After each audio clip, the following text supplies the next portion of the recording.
Cardiopatía de gestación viene a ser cualquier trastorno estructural o funcional que afecta la capacidad del corazón para funcionar normalmente. Pueden ser congénitas o pueden ser adquiridas. La cardiopatía y gestación es el motivo por el cual constituye un potencial importante de problemas que yace en los notorios cambios hemodinámicos que acompañan la gestación. Con la gestación ocurre un aumento del volumen plasmático en un 40%, el volumen eritrocítico en un 30%, por lo que constituye un importante número de muertes maternas por complicaciones por cardiopatía y gestación.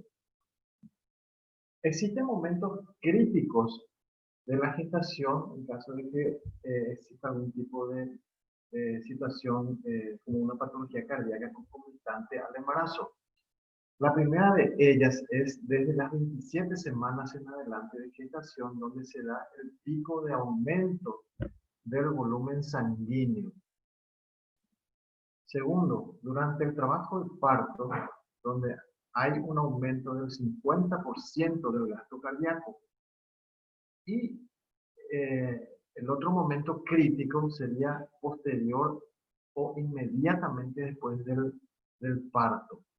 Sería en el puerperio inmediato, dentro de las primeras 24 horas, que donde existe un incremento del 80% del gasto cardíaco posterior a un parto vaginal, ¿verdad? Y en un 50% posterior a una cesárea. En cuanto a las incidencias, depende mucho del país donde se encuentre. En los países industrializados, las causas más frecuentes son las causas congénitas. Pero en los países latinoamericanos, en países en vías de desarrollo, como el nuestro, en cuanto a la incidencia, el 90% son los casos de origen reumático y en un 3% de causas congénitas. Y el resto ya son misceláneas. Una de las patologías que son bastante complicadas durante el periodo de gestación es la miocardiopatía periparto. Tiene una alta incidencia de mortalidad si es que uno no descubre. Es una patología muy rara y aparece en una estadística bien llevada en los Estados Unidos de 1 en 4.000 pacientes embarazadas en los Estados Unidos, donde se caracteriza por una ausencia de antecedentes de enfermedad cardíaca antes del embarazo. Existe una falla en el tercer trimestre, en especial en el último mes, una falla cardíaca aguda, con presencia de falta de aire o disnea, de reposo, edema generalizado o anasarca, y debe existir una ausencia o debe estar en ausencia de otras causas de falla cardíaca para hablar de una miocardiopatía periparto, es decir, es una patología que se presenta en el último trimestre del embarazo y luego persiste después durante el puerperio, pudiendo ya quedarse con una falla cardíaca definitiva o puede ir mejorando después con el tiempo. En cuanto a la clasificación de la cardiopatía y gestación, vamos a clasificar de acuerdo a la New York Heart Association, que se encuentra con estas siglas de NI, Y o Y, HA. Casi todas las clasificaciones mundiales se utilizan esta para ir clasificando y en base a eso tomando los protocolos. Existen 4 clases de clasificación y la 1 viene a ser la actividad física habitual que no causa ningún tipo de síntomas. Esa sería una cardiopatía clase 1, la más inocua de todas, la más leve. Después va creciendo el inconveniente y aparece la clase 2, donde la actividad física habitual causa síntomas, pero discretos. Aparece dolor anginoso, disnea, palpitaciones y que desaparecen con el reposo.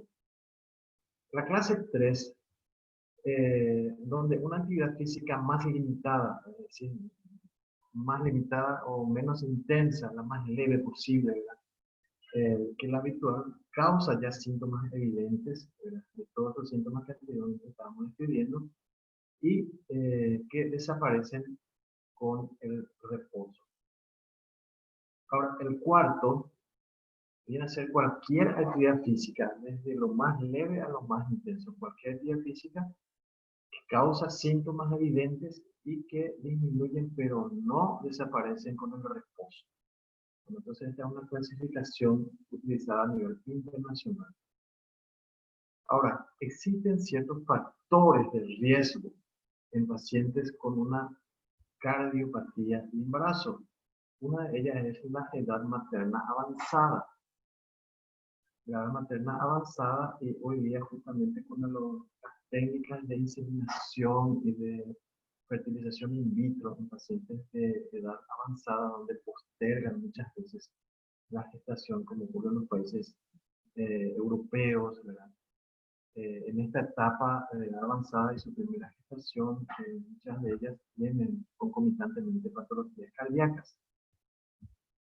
Luego está la enfermedad bronquial obstructiva crónica, que se conoce como EBOC. La obesidad también predispone, la diabetes, el tabaquismo, el sedentarismo, la hipertensión arterial, también se considera factores de riesgo. En cuanto al diagnóstico de la cardiopatía y gestación, es un diagnóstico multidisciplinario donde se hace un diagnóstico y manejo por especialistas, donde encabeza el equipo el ginecobstetra, que generalmente es el primero que capta en caso de que la paciente no tenga una patología, entonces hace una sospecha de cardiopatía y una vez realizado eso, a través de una interconsulta con el cardiólogo, luego pasa al cirujano cardiovascular y por último cuando se va a realizar el procedimiento ya con el anestesiólogo. Así que están involucrados 4 especialidades para el diagnóstico y el manejo también de esta situación. El diagnóstico clínico se realiza a través de la clínica, la sintomatología, los síntomas, la anamnesis, a través también de estudios de espirometría, donde va a medir la capacidad pulmonar, el estudio de fondo de ojo, si existe una patología crónica, se va a poder diagnosticar a través de un estudio de fondo de ojo, exámenes de laboratorio, electrocardiograma y la ecocardiografía con el uso del Doppler. Entonces, esa es la forma de hacer diagnóstico. Existen signos y síntomas que son sugestivos de cardiopatía, no así ya hecho el diagnóstico, pero que nos sugieren que la paciente está en una situación que no es normal, como el edema en las extremidades inferiores, más de la cuenta. En este caso es fisiológico un edema de una o de 2 cruces en el tercio inferior de los miembros inferiores, pero cuando toma todo ese miembro inferior y todo el cuerpo, y ese edema de todo el cuerpo se llama anasarca. Entonces, para ir sospechando, la taquipnea, la disnea de esfuerzo, fatiga fácil, mareos, palpitaciones, lipotimias, por causa de una obstrucción de la vena cava y disminuye el retorno venoso. Entonces, cuando nos encontramos ante esta sintomatología y estos signos, debemos sospechar ya una cardiopatía. ¿Sí? Es así donde ya se le remite al cardiólogo. Existen signos y síntomas ya en pacientes que presentan una cardiopatía ya diagnosticada, en donde así aparece estas sintomatologías empeoran el pronóstico. Y estos son el síncope, la disnea paroxística nocturna, la disnea en reposo, la tos nocturna, la hemóptisis, el dolor retroesternal, clínica de angina, infarto, hepatomegalia, cardiomegalia, taquicardia sostenida, arritmia documentada, la aparición de nuevos soplos cardíacos, cianosis y la anasarca. En estos casos, entonces, la cardiopatía tiene un pronóstico nada favorable. En cuanto a la estenosis mitral, esta es una patología bastante frecuente en países latinoamericanos, ¿verdad?, en vías de desarrollo. Y es la más frecuente de todas, y es la que la mayoría de las veces nos encontramos con esta patología eh, durante el embarazo. Y puede ocurrir como lesión aislada o asociada a valvulopatía aórtica. Entonces la estenosis mitral es lo más frecuente de cardiopatías reumáticas en embarazo. No se olviden, esto puede ser una pregunta de examen. La disnea, como presentación clínica, ¿verdad? Se presenta disnea o falta de aire, soplo diastólico, edema pulmonar y fenómenos embólicos. Esa es la forma de la clínica. En cuanto al diagnóstico de certeza a través de una radiografía o rayos X, ¿verdad?, con una protección, un delantal de plomo que se puede realizar a la paciente embarazada, una radiografía de tórax, pero bajo protección, como un delantal de plomo. Se constata la cardiomegalia. En la electrocardiografía se constata una onda P amplia y de mayor duración. La ecocardiografía nos revela un aumento del diámetro de la aurícula izquierda. Al Doppler, la presión del flujo prolongado a través de la válvula y evidencia indirecta de hipertensión pulmonar. Entonces, este sería el diagnóstico de una estenosis mitral. Bueno, vamos a saltar a otra situación. En cuanto al riesgo de mortalidad de cardiopatía y embarazo. Según la clasificación de la New York Heart Association, que es la clasificación mundialmente utilizada, ¿verdad?, y esa clasificación de riesgo se hace en base a esa clase de clasificación, que son 4, ¿verdad? Y vamos a tomar la clase 1 y clase 2, donde existe una mortalidad del 1%. ¿Cuáles son estos casos? Las que presentan una comunicación interauricular, comunicación interventricular, conducto arterioso persistente, enfermedad pulmonar tricuspidio, tetralogía de Fallot corregida u operada, estenosis mitral, válvula cardíaca de origen porcina o válvula cardíaca orgánica. Esas todas son clasificación de grado 1 y 2, que son las más leves y una mortalidad más baja, menos de 1%. Ahora, en cuanto al riesgo de mortalidad, según la clasificación de clase 3 y 4, que son las más severas, por lo que tiene una mortalidad menor del 5 al 15% de los casos.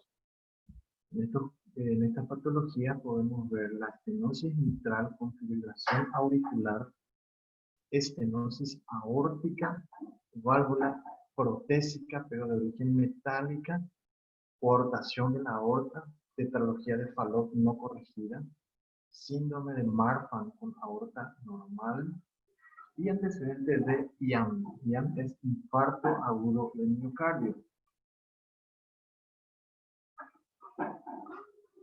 Vamos a pasar al consejo preconcepcional, ¿verdad?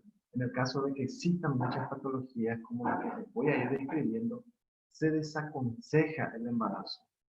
Entonces debemos manejar muy bien las cardiopatías en las cuales la paciente se presenta, en donde nosotros tenemos que desaconsejar como ginecólogos un embarazo. Y estas son, primero, las afecciones obstructivas izquierdas, el cortocircuito o shunt derecha-izquierda, hipertensión pulmonar primaria, síndrome de Eisenmenger, son un riesgo prohibitivo con mortalidad alta del 30 al 50% durante el embarazo. Necesidad de anticoagulación, paciente que está anticoagulada, con fibrilación y valvulopatía, no es aconsejada la gestación.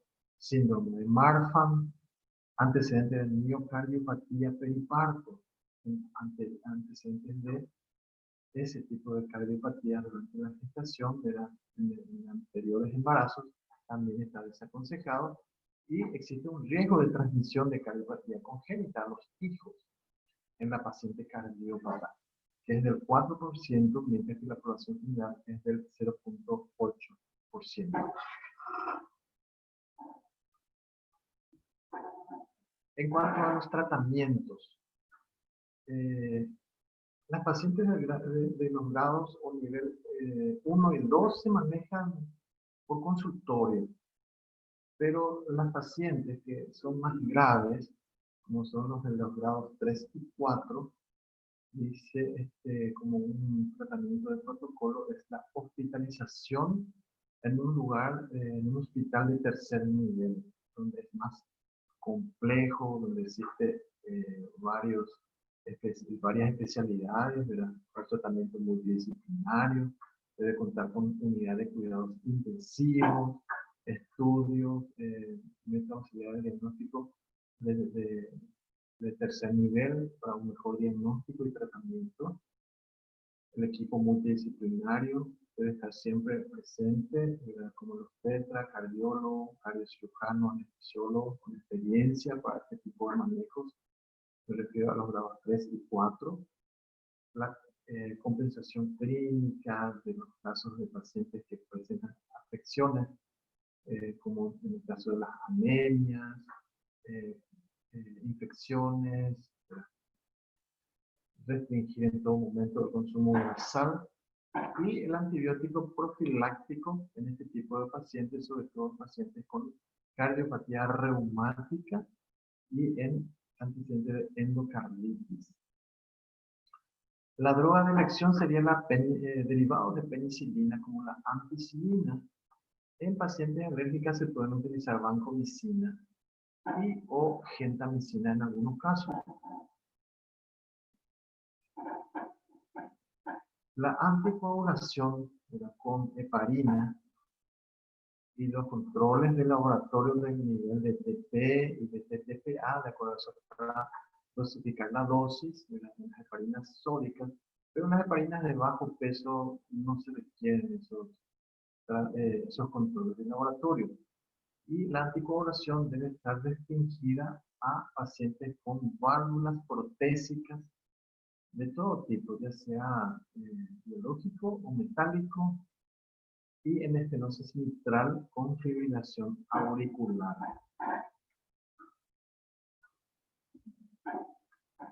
En cuanto a las medidas específicas en los grados 1 y 2, se debe suspender todo tipo de actividad física de la paciente. Se indica un reposo en cama como mínimo 10 horas diarias. Y consulta cada 2 semanas hasta la semana 27. Luego cada semana hasta la semana 37. A partir de la semana 37, la paciente ya se debe hospitalizar para monitorización continua diaria, para el control y para expectar un trabajo de parto. Si es que se encuentra en condiciones el canal del parto o si no existe una contraindicación para el parto vaginal.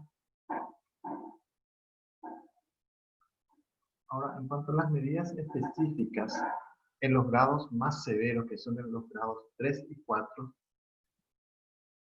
se recomienda un reposo absoluto en cama. Ya no más de 10 horas como mínimo, sino ya un reposo absoluto en cama todos los días durante toda la gestación, y consulta cada 2 semanas hasta la semana 27, y en este caso, en la semana 27 en adelante, se debe indicar la hospitalización de la paciente para un mejor control, para una evaluación multidisciplinaria, para maduración pulmonar con corticoides y para interrumpir la gestación lo antes posible. Y les adelanto que no existe una indicación absoluta de cesárea para pacientes con cardiopatía grado 3 o 4. Es decir, que se puede detectar un parto vaginal con una inducción. Justamente lo que les acabo de mencionar, ¿verdad? La conducta para la atención del parto, ¿verdad? O las vías del parto, que son parto vaginal o cesárea. Se permite el parto vaginal en todos los casos. Es decir, en los casos 1, 2, en los casos 3, en los casos 4. En todo, ¿verdad? Se permite, ¿verdad? No hay una contraindicación. Y solamente cesárea cuando exista una indicación obstétrica específica para realizar una cesárea. Ejemplo, placenta previa, desprendimiento no placentario, situación transversa, eh, presentación pelviana, eh, doble cesárea anterior, macrosomía fetal, desproporción cefalopélvica, pelvis anormal, y varios otros. Pero si no están dadas ninguna de estas situaciones, entonces se indica un parto vaginal. No por el hecho de hacer una cesárea el riesgo va a disminuir. Al contrario, siempre una cesárea puede empeorar un pronóstico de una cardiopatía y embarazo. Pero en todo momento la paciente, aunque haya plan de parto vaginal o de cesárea, se debe contar con una vía central para poder medir la presión venosa central. Esa es una de las condiciones que se debe tener. Ahora, la conducta durante el puerperio debe ser en conjunto con el internista, con el cardiólogo, ginecólogo, o sea, multidisciplinario. Durante el puerperio, siempre contraindicados ciertos medicamentos como la ergonovina. La ergonovina es una medicación que utilizamos los ginecólogos para que se contraiga el útero, pero hace que al contraerse los músculos lisos del útero también comprime o produce una contracción de los vasos sanguíneos, provocando una hipertensión. Por lo tanto, están contraindicados. Se debe utilizar también, ¿verdad?, una faja compresiva a nivel del abdomen, evitando así el exceso de retorno venoso. Los miembros inferiores deben estar en declive y mantenerse en alerta ante la posibilidad de edema pulmonar e insuficiencia cardíaca aguda que puede aparecer entre las 24 a 48 horas. Se debe suspender la lactancia materna solo en los casos de los grados 3 y 4. La internación puerperal, o sea, durante el puerperio, después de dar a luz, ya sea por parto normal o por cesárea, debe ser de 2 semanas, es decir, 15 días, para los del grado 3 y grado 4. En cuanto a la anticoncepción, hay varias opciones. Ejemplo, la esterilización quirúrgica e irreversible, como la ligadura de trompa, que se puede aprovechar en el momento del procedimiento en caso de que sea una cesárea para realizar ligadura de trompa, o bien el marido se puede realizar una vasectomía. Esas son esterilizaciones quirúrgicas irreversibles.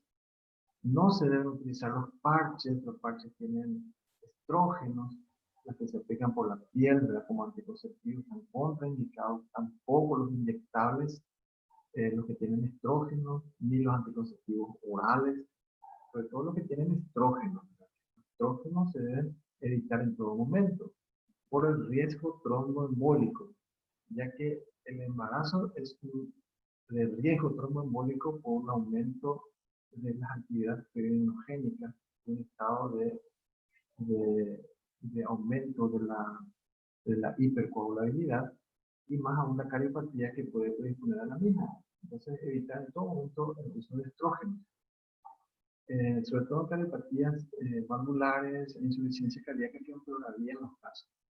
Se puede optar por, aparte de la esterilización, se puede sugerir a la paciente que utilice un dispositivo intrauterino, puede ser de cobre o puede ser de Mirena, que tiene hormona de progesterona, no tiene estrógeno.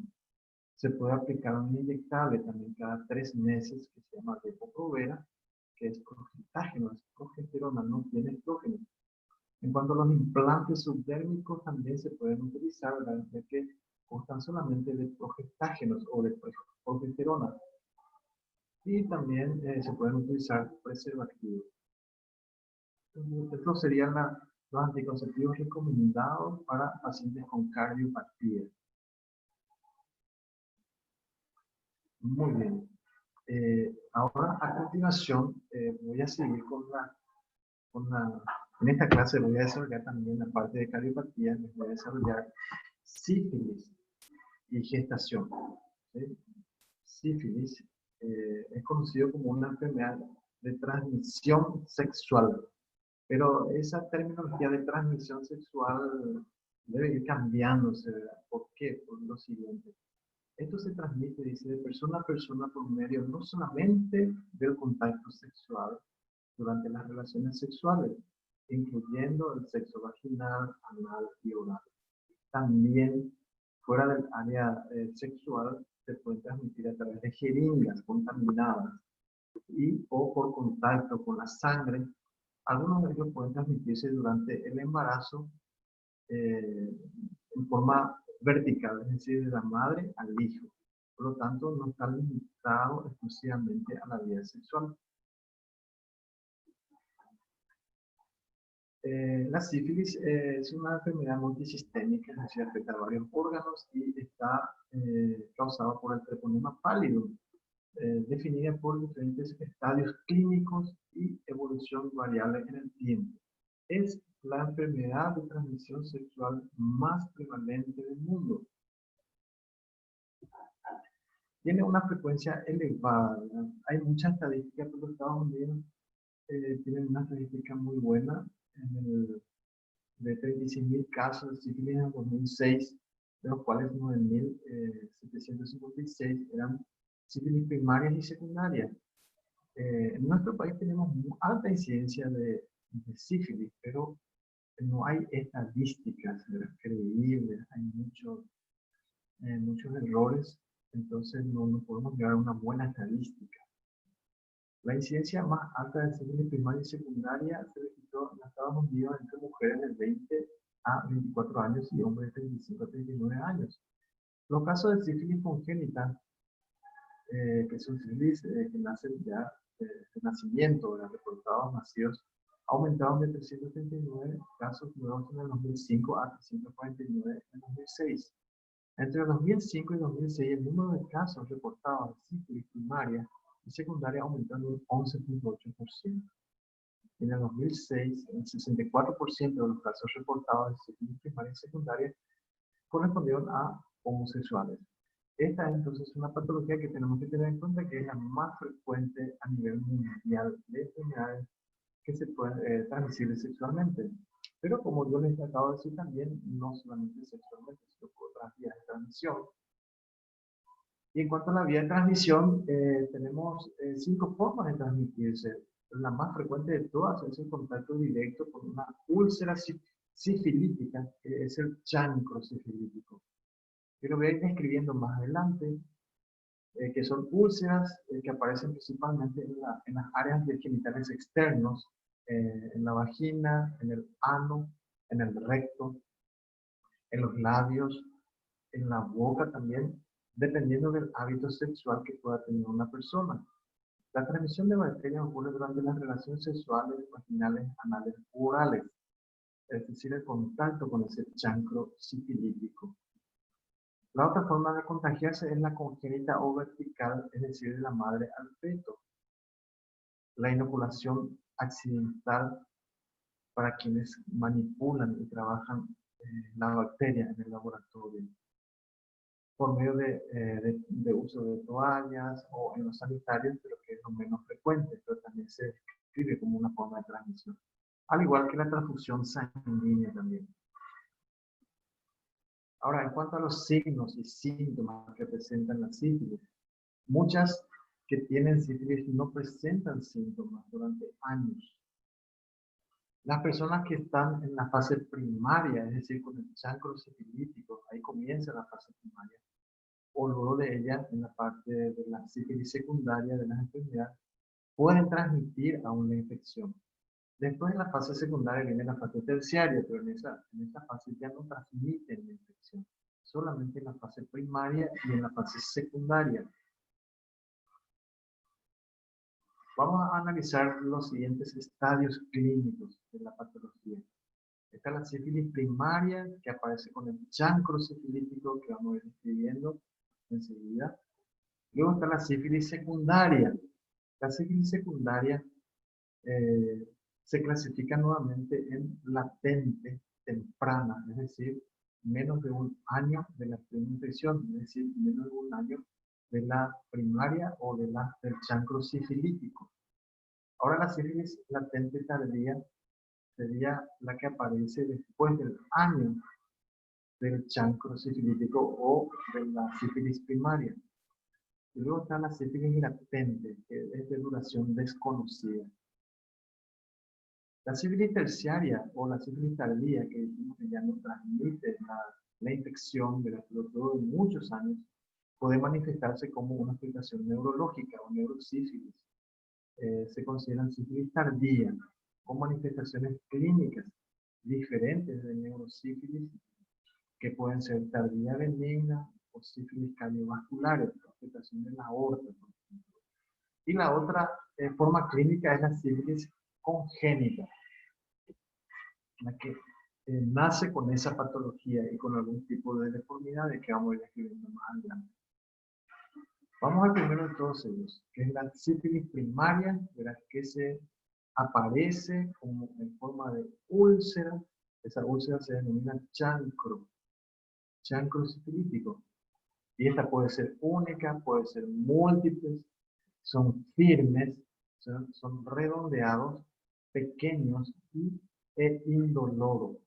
Muchas pacientes no se percatan de que tienen el chancro sifilítico porque aparecen la mayoría de las veces dentro de la vagina, con el fondo del saco vaginal o en el cuello del útero. Como es indoloro, no se percata la mujer. Sin embargo, cuando aparece el hombre, sí que es fácilmente percibible por el hombre, porque puede aparecer en la parte de los genitales, en el glande, que es un sitio muy frecuente de aparición. Por lo tanto, el hombre muchas veces cuando se percata de eso ya sabe cuándo inició o cuándo comenzó esa sífilis primaria o chancro sifilítico. Este puede aparecer en diferentes lugares, es decir, donde hubo contacto con el chancro sifilítico. En un promedio de 10 a 90 días, que es bastante variable, con un promedio de 21 días, es el promedio de aparición del chancro sifilítico, luego del contacto, me refiero. Entonces es muy variable, 21 días promedio. Y dura 3 a 6 semanas el chancro sifilítico. Y desaparece sin ser tratado. O sea, con tratamiento o sin tratamiento tiene esa duración. Si no se administra el tratamiento adecuado, la infección avanza a la fase secundaria. Existe una presencia, o sea, existe presencia de adenopatía bilateral en la región inguinal, específicamente, si aparece en el área genital, ¿verdad? Que no es dolorosa. O sea, todo lo relacionado con sífilis primaria o chancro sifilítico no causa dolor. Ni la úlcera, ni tampoco las adenopatías locorregionales. La lesión puede curarse sin ningún tratamiento médico, dependiendo mucho entonces de la inmunidad de cada persona. La sífilis primaria, donde podemos ver diferentes formas de chancro que aparece acá en el área genital masculina, en los labios, en la boca, son redondeadas, no son dolorosas, que aparecen en los labios, que aparece otro chancro en la parte genital masculina. ¿Sí? Y luego pasamos a la fase secundaria. La fase secundaria de la sífilis tiene diferentes manifestaciones clínicas, puede que pase desapercibido, sin signos y síntomas, o sean muy leves. Y muchas veces ocurre una alteración en forma de erupciones mucocutáneas que no causan picazón. Las erupciones de la piel pueden aparecer cuando el chancro se está curando o varias semanas después de que se haya curado. Aparecen esas erupciones mucocutáneas en la palma de la mano, en la planta de los pies. No son pruriginosas, pero cuando la lesión se va descamando, puede ser acompañada de cierto prurito. Esta lesión se caracteriza con característica que se conoce como sifilides. Es un rash escamoso, descamante en la palma y en la planta. Y pueden aparecer también en otras zonas del cuerpo. Ahí aparecen entonces lesiones palmares, lesiones de las plantas. Son erupciones, ¿verdad? Múltiples, que no son pruriginosas, pero con el tiempo al descamarse pueden ser pruriginosas. Pero también pueden aparecer en otros sitios del cuerpo. La fase secundaria, seguimos con ella. Seguimos. Otra característica son las pápulas en regiones húmedas y calientes, como los genitales, en las axilas, surcos mamarios y en homosexuales se pueden encontrar en el ano. Pueden crecer y erosionarse. Esto se le conoce como condiloma lata. No hay que confundir con el condiloma del virus HPV, este es diferente, un condiloma lata y tiene esta forma, en ciertas regiones húmedas, ¿verdad? de la piel. Tiene una forma aplanada, blanquecina, verrucosa, ¿verdad? Esa es la condiloma lata. Muy bien. Otra lesión del secundarismo sifilítico es el rágade, en donde aparecen lesiones en ambos ángulos de la boca, que duran 4 a 6 semanas. Otras lesiones menos frecuentes son la hepatitis, artritis, nefropatía, glomerulonefritis, periostitis, iridiociclitis, que es del ojo, ¿verdad? Una inflamación. Por esta gran variedad de afecciones y efectos, es que la sífilis puede simular cualquier tipo de enfermedad. Razón por la cual cuando hacemos una evaluación laboratorial al paciente, siempre incluimos el BDRL, que es un test para evaluar esta posibilidad, ya que tiene diferentes formas de manifestación.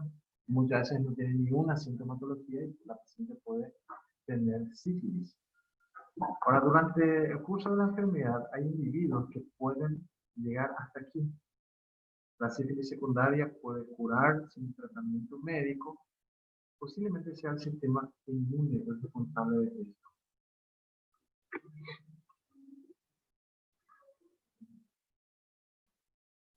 Ahora, vamos a pasar la sífilis latente. La sífilis latente viene a ser la ausencia de signos y síntomas. También entra dentro de la secundaria. Este estadio generalmente no se diagnostica clínicamente, ¿verdad?, por el individuo con ningún tipo de manifestación.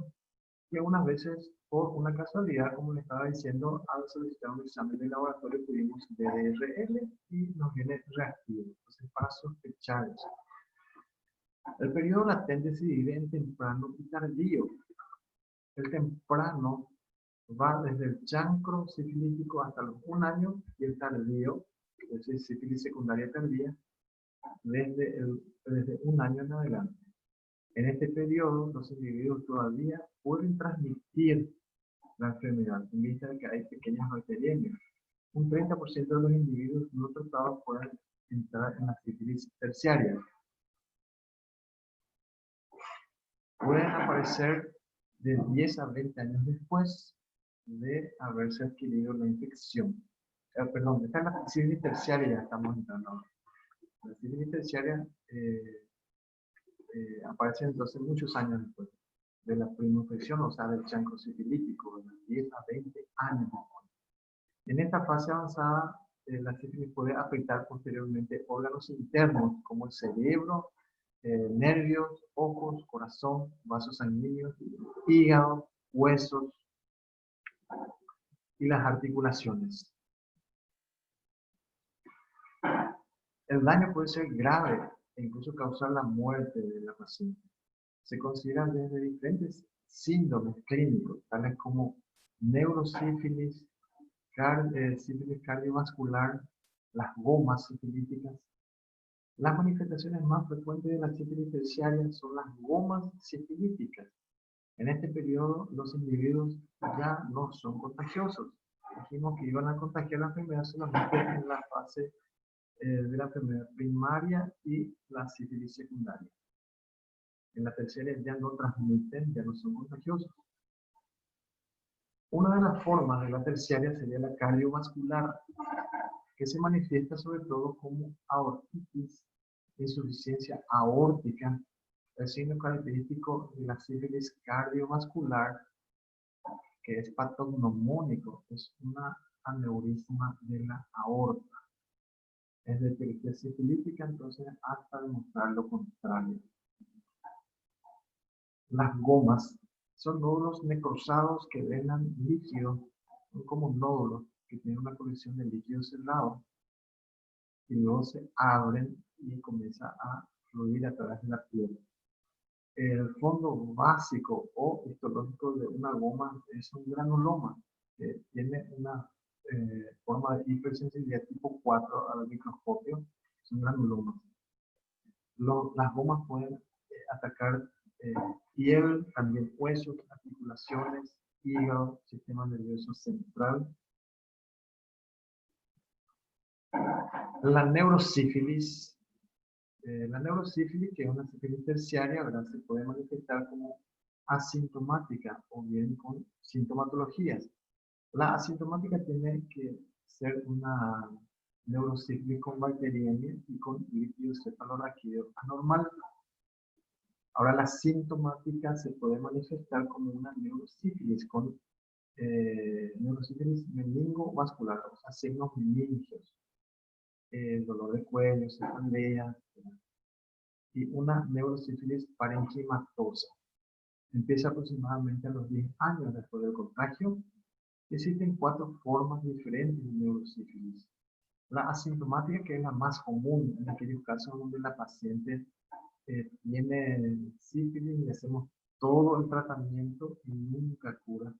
Resulta que el tratamiento es con la penicilina, benzatínica, que son macromoléculas y no llega a pasar la barrera hematoencefálica. Entonces no cura la enfermedad a la neurosífilis. No así la penicilina cristalina que atraviesa la membrana. Parálisis general también puede provocar la neurosífilis. Meningovascular también. Tabes dorsal, que son trastornos neurológicos. Existen diferentes signos y síntomas de la neurosífilis, como la marcha anormal, al caminar, ceguera, confusión, demencia, depresión, cefalea, incontinencia, incapacidad para caminar, irritabilidad, edema en dedos de los pies, concentración deficiente, crisis epiléptica, cuello rígido, temblores, alteraciones visuales, debilidad, reflejos anormales, atrofia muscular y contracciones musculares. Son muy variadas. En cuanto al diagnóstico, la neurosífilis se confirma a través de exámenes complementarios. Una de ellas es la BDRL, pero que esta sirve más bien no para confirmar la patología. La BDRL es para hacer un seguimiento, es decir, para saber si la paciente se cura o no se cura, si necesita más tratamiento o no. El diagnóstico se puede realizar con el FTA-ABS, que es absorción de anticuerpos treponémicos fluorescentes, que es la que confirma el diagnóstico de sífilis.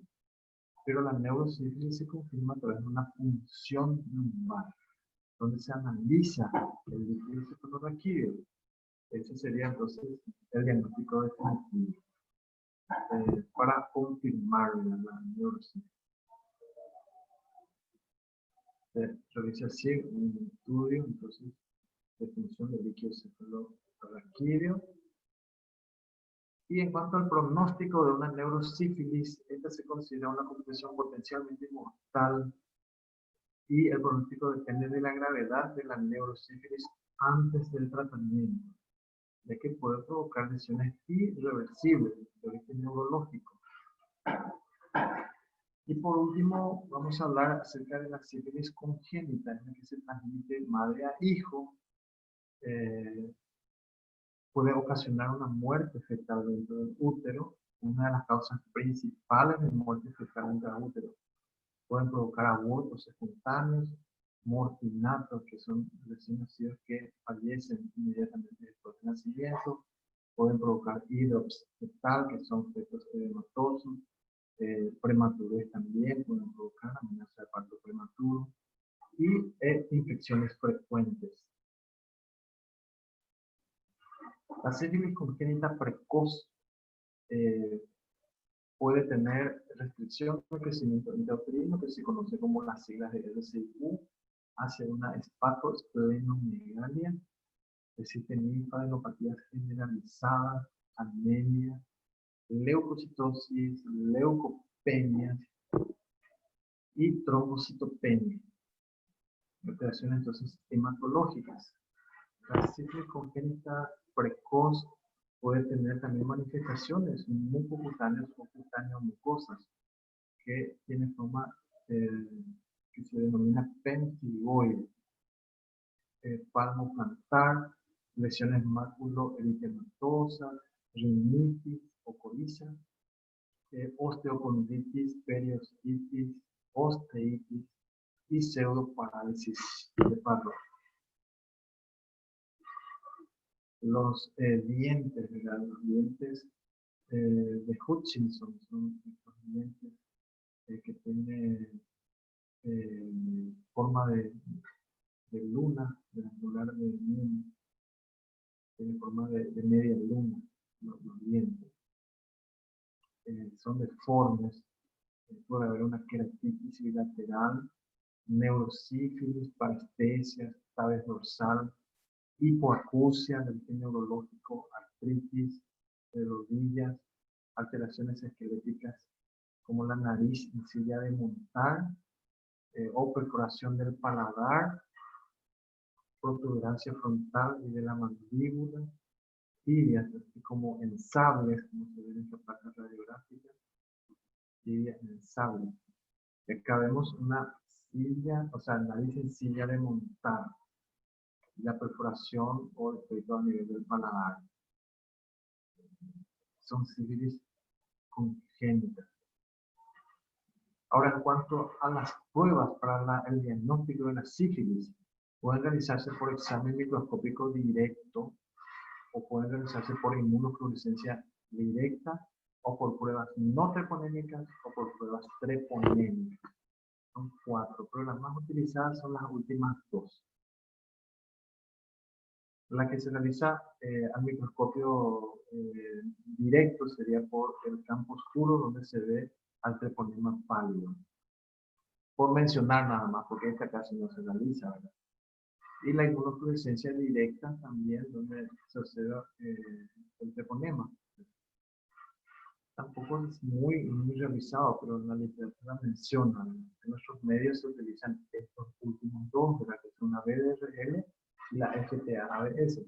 La BDRL son pruebas no treponémicas, o sea, no son específicas del sitio, pero se utilizan para lo siguiente, le voy diciendo por aquí. Son aquellas, dice que son pruebas en las cuales el individuo estimula anticuerpos contra la cardiolipina. Se les conoce como reaginas, o sea, no son muy específicos del treponema. Entonces puede haber muchos falsos positivos, ¿verdad? Y se denomina BDRL. Y la utilidad, pues, es para hacer un seguimiento de la patología, es decir, para saber si se cura o no se cura, si sigue haciéndose más el tratamiento o no, ¿verdad? Y para diagnosticar una curación, es decir, que cuando la paciente está curada, entonces los niveles de BRL van a ir bajando a 1 en 1 o 1 en 2. Eso significa cicatriz serológica y significa que la paciente ya está curada o que la paciente está curada. Cuando BRL es 1 en 4 para arriba, indica de que sigue la enfermedad y que necesita más tratamiento. Pero no hace una confirmación en cuanto al diagnóstico.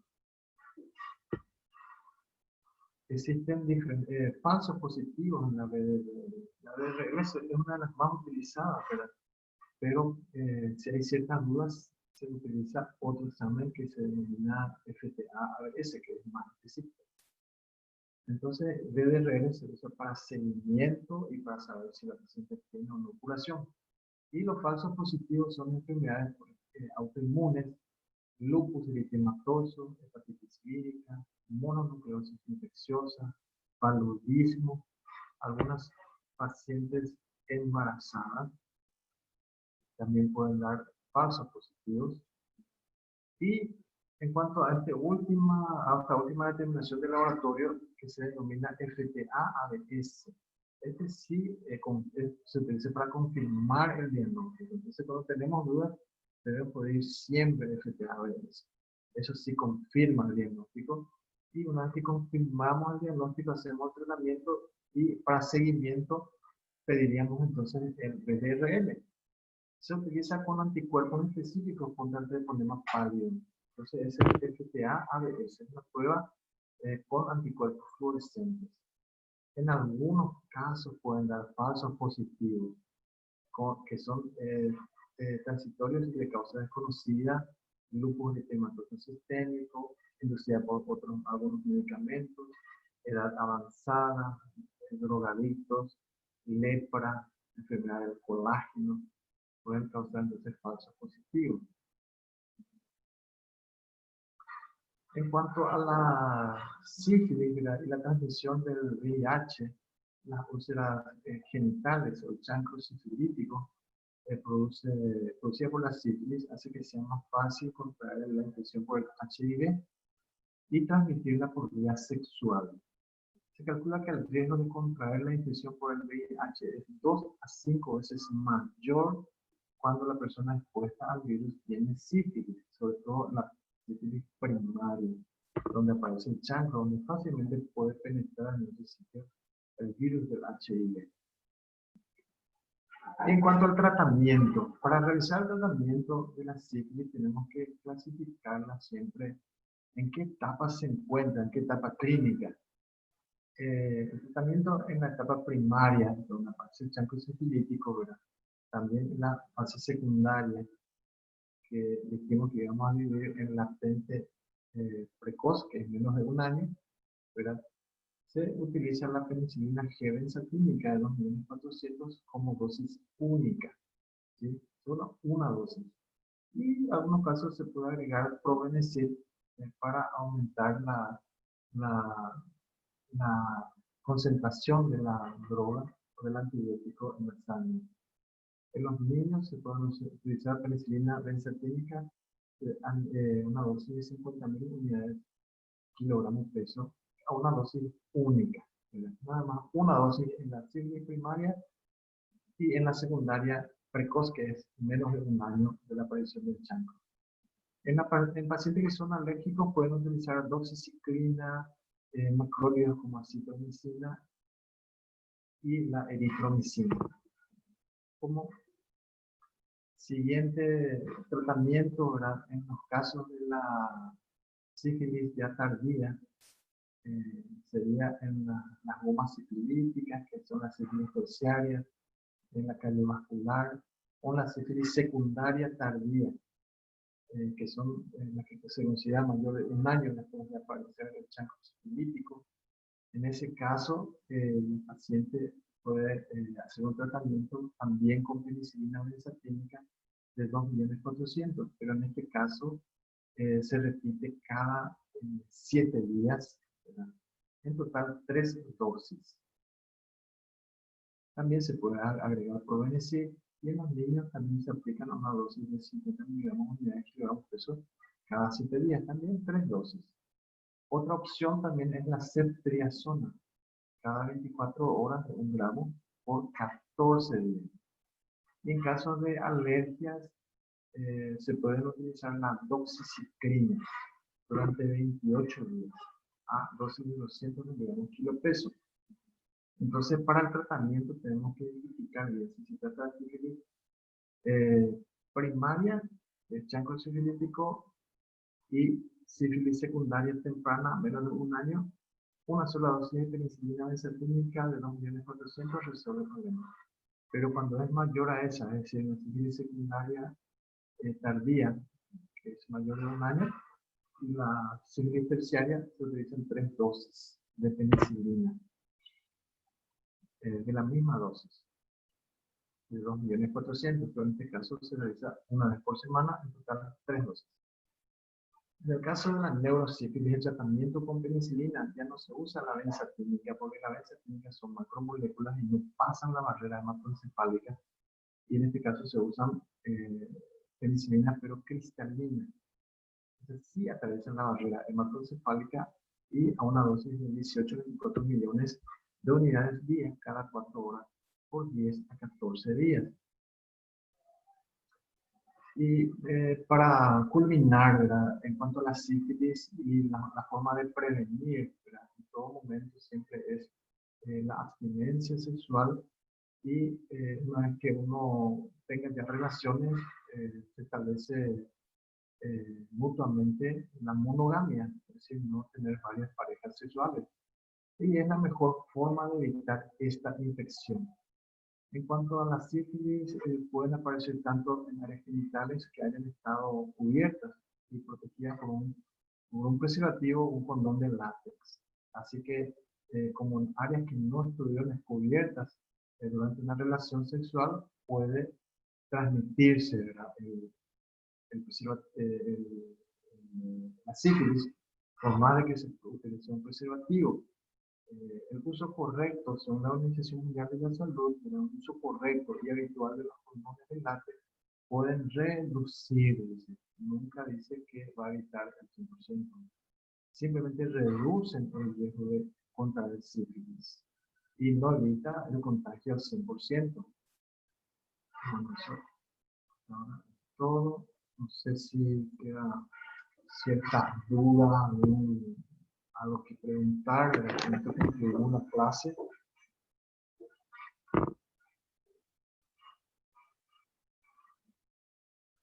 Está todo bien comprendido. Sí, doctor. Sí, doctor. Muy bien. Muy bien. ¿Alguna pregunta? Bueno, entonces vamos a detener acá la grabación, que alcen las nubes, y entonces me despido de ustedes con un fuerte abrazo, mucho éxito, nos veremos muy pronto cuando pase esta situación de... Muchas Gracias, gracias, doctor. doctor. Gracias, Igualmente. doctor. Gracias, doctor. Muchas gracias. Doctor. Muchas gracias. Ok, hasta luego. Hasta luego.